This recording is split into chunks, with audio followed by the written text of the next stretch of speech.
I was a software development engineer at a UK fintech company, working on annual fee statements for business customers.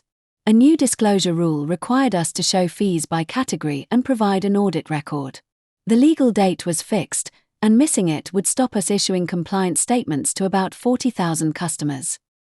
6 weeks before the deadline, the engineer leading the work left unexpectedly. I took ownership of the delivery.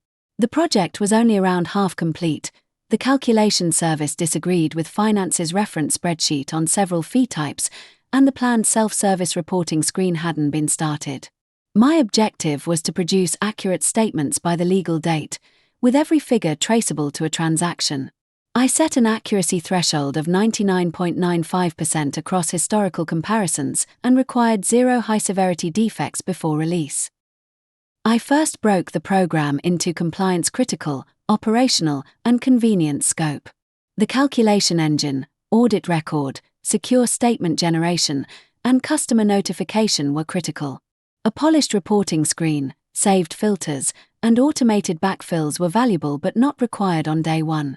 I proposed delivering the critical path with an internal operations tool for exceptions, then completing the convenience features in the next release.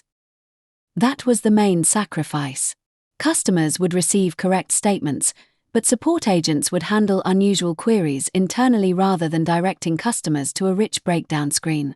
Product resisted because the screen had been promised. I quantified the choice. Keeping it meant splitting 2 engineers across front-end work while 23 calculation discrepancies remained unresolved.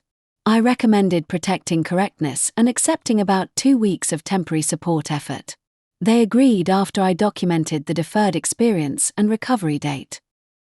I then built a reconciliation harness that replayed 12 months of transactions through both the new service and finance's workbook.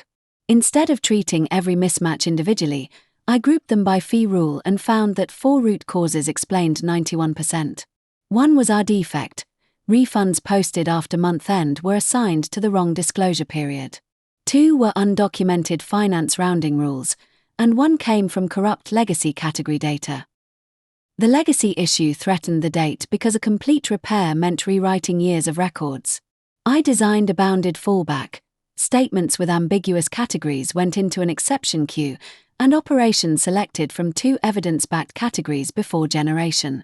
I added daily counts, dual approval for changes over £100, and a release stop if exceptions exceeded 0.5%. That kept uncertainty visible while the main population moved. To recover time, I also postponed a planned refactor of the statement renderer and extended an existing component.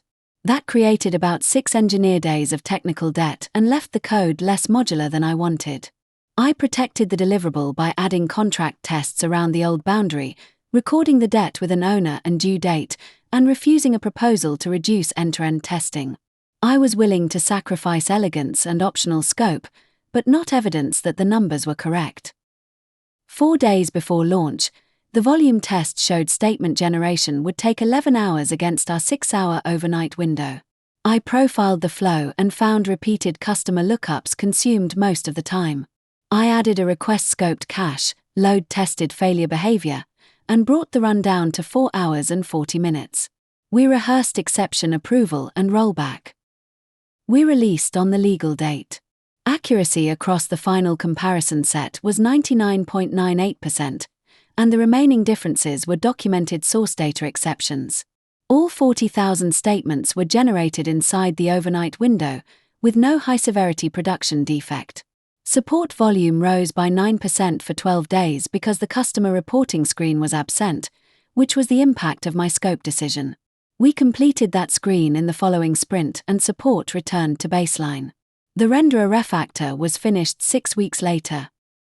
The key lesson was that a deadline trade-off is responsible when the sacrificed scope, customer cost, and recovery commitment are explicit. If I did it again, I would establish the compliance-critical boundary and contingency workflow at project start, rather than discovering them after the lead engineer left. That would have reduced late negotiation while preserving the same deliberate choice. Protect correctness and traceability first, then repay the experience and engineering compromises on named dates.